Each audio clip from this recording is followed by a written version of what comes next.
Robert Louis Stevenson. Treasure Island. Chapter 9. Powder and Arms. The Hispaniola ship was some distance from the shore. We passed under the figureheads and around the backs of many other ships. Sometimes their ropes scraped under our boat, and sometimes they swung above us. At last we came next to our ship. As we got on board, the mate, Mr. Arrow, greeted us. He was an old sailor with brown skin, earrings, and eyes that did not look in the same direction. He and the squire were very friendly, but I soon saw that things were not the same between Mr. Trelawney and the captain. The captain was a sharp-looking man. He seemed angry about everything on the ship. He soon told us why. We had only just gone into the cabin when a sailor came in after us. "Captain Smollett, sir, axing to speak with you," said he. "I am always ready to see the captain. Show him in," said the squire. The captain came in right behind the sailor. He entered at once and closed the door behind him. "Well, Captain Smollett, what do you want to say? Everything is well, I hope. Is the ship ready and safe for sea?" "Well, sir," said the captain, "I think it is better to speak clearly, even if it may offend. I don't like this voyage. I don't like the men, and I don't like my officer. That is short and clear." "Perhaps, sir, you don't like the ship?" asked the squire. He was clearly very angry. "I cannot say about that, sir, because I have not seen her tested," said the captain. "She looks like a good ship. I cannot say more." "Perhaps, sir, you don't like your employer either," said the squire. But here Dr. Livesey interrupted. "Wait a moment," said he. "There is no use in such questions. They only cause bad feelings. The captain has said too much, or too little. I need an explanation of his words. You say you don't like this voyage. Why?" "I was hired, sir, with what we call sealed orders, to sail this ship for that gentleman, wherever he told me," said the captain. "So far, that is fine. But now I find that every sailor knows more than I do. That is not fair, is it?" "No," said Dr. Livesey, "it is not." "Next," said the captain, "I hear that we are going to look for treasure. I heard it directly. Treasure is dangerous work. I don't like treasure voyages at all. And I especially don't like them when they are secret, and when, sorry, Mr. Trelawney, the secret has been told to everyone." "Silver's parrot?" asked the squire. "It is just a way of speaking," said the captain. "I mean the secret was told. I believe that neither of you gentlemen really know what you are doing. But I will tell you how I see it, life or death, and very close." "That is clear, and I think it is probably true," replied Dr. Livesey. "We accept the risk, but we are not as ignorant as you think. Next, you say you don't like the crew. Are they not good sailors?" "I don't like them, sir," said Captain Smollett, "and I think I should have chosen my own crew." "Perhaps you should have," replied the doctor.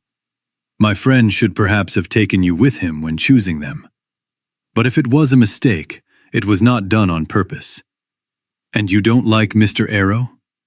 "I don't, sir. I believe he is a good sailor, but he is too friendly with the crew to be a good officer. An officer should keep some distance. He should not drink with the sailors." "Do you mean he drinks?" cried the squire. "No, sir," replied the captain. "Only that he is too familiar with them." "Well then, captain, what is your main point?" asked the doctor. "Tell us what you want." "Well, gentlemen, are you decided to go on this voyage?" "Completely decided," answered the squire. "Very good," said the captain. "Then, since you have listened to me patiently, even when I said things I cannot prove, listen to a few more words. They are putting the powder and the weapons in the front hold. But you have a good place under the cabin. Why not put them there? That is my first point. Then, you are bringing 4 of your own men with you, and I hear that some of them will sleep at the front. Why not give them beds here near the cabin? That is my second point. Anything else? Asked Mr. John Trelawney. One more thing, said the captain. There has already been too much talking. Far too much, agreed the doctor. I will tell you what I have heard myself, continued Captain Smollett. That you have a map of an island, that there are crosses on it to show where the treasure is, and that the island is located. And then he said the exact latitude and longitude. I never told that to anyone, cried the squire. The sailors know it, sir, said the captain. Livesey, that must have been you or Hawkins, cried the squire. It does not really matter who it was, replied the doctor. I could see that neither he nor the captain paid much attention to Mr. Trelawney's words. I also did not believe him much because he talked too freely. But in this case, I think he was really right, and no one had told where the island was. Well, gentlemen, continued the captain, I do not know who has this map, but I insist that it should be kept secret, even from me and Mr. Arrow. Otherwise, I will ask to leave my position. I understand, said the doctor. You want us to keep this matter secret. You also want us to make the back part of the ship like a small fort, with my friend's men there, and with all the weapons and powder on board. In other words, you are afraid of a mutiny. Sir, said Captain Smollett, I do not wish to offend you, but I must say that you should not put words into my mouth. No captain would go to sea if he really believed that. As for Mr. Arrow, I believe he is honest. Some of the men are also honest. Maybe all of them are, I do not know. But I am responsible for the safety of the ship and for the lives of all the men on board. I see things that seem not quite right. So I ask you to take some precautions or let me leave my position. That is all. Captain Smollett, said the doctor with a smile, have you ever heard the story about the mountain and the mouse? Please excuse me, but you remind me of that story. When you came here, I am sure you meant something more than this. Doctor, said the captain, you are clever. When I came here, I wanted to leave the job. I did not think Mr. Trelawney would hear anything. I would not have listened, cried the squire. If Livesey had not been here, I would have sent you away angrily. But now I have heard you. I will do what you ask, but I think worse of you. That is your choice, sir, said the captain. You will see that I do my duty. Then he left. Trelawney, said the doctor, against my expectations, I think you have managed to bring 2 honest men on board. This man and Long John Silver. Silver, if you like, cried the squire. But as for that terrible hypocrite, I think his behavior is not manly, not like a sailor, and not like an Englishman at all. Well, said the doctor, we will see. When we went up on deck, the men had already started to move the weapons and powder. They worked and shouted together as they worked. The captain and Mr. Arrow stood there and watched them. I liked the new arrangement very much. The whole ship had been changed. 6 sleeping places had been made at the back of the ship from what used to be part of the main hold. These cabins were connected to the kitchen and the front of the ship by a narrow passage on the left side.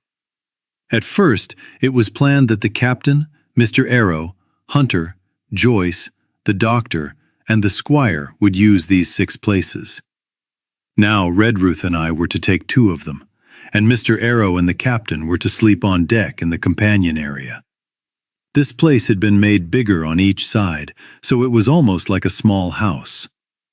It was still low, of course, but there was space for 2 hammocks. Even the mate seemed happy with this arrangement. Maybe he also had doubts about the crew, but that is only my guess. As you will hear, we did not have his opinion for long. We were all working hard, moving the powder and changing the sleeping places, when the last men came from the shore in a small boat. Long John came with them. The cook climbed up the side of the ship very quickly and easily, like a monkey. As soon as he saw what was happening, he said, "So ho, mates, what is this?" "We are moving the powder, Jack," answered one man. "By heaven," cried Long John, "if we do that, we will miss the morning tide." "My orders," said the captain shortly. "You can go below now. The men will need supper." "Yes, sir," answered the cook. He touched his hat and went at once toward his kitchen. "That is a good man, Captain," said the doctor. "Very likely, sir," replied Captain Smollett. "Careful with that, men, careful," he called to the men who were moving the powder. Then he suddenly saw me looking at the big gun in the middle of the ship, a long brass cannon.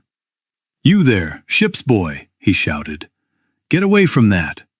Go to the cook and find some work." As I hurried away, I heard him say loudly to the doctor, "I will have no favorites on my ship." I can tell you that I agreed completely with the squire, and I strongly disliked the captain.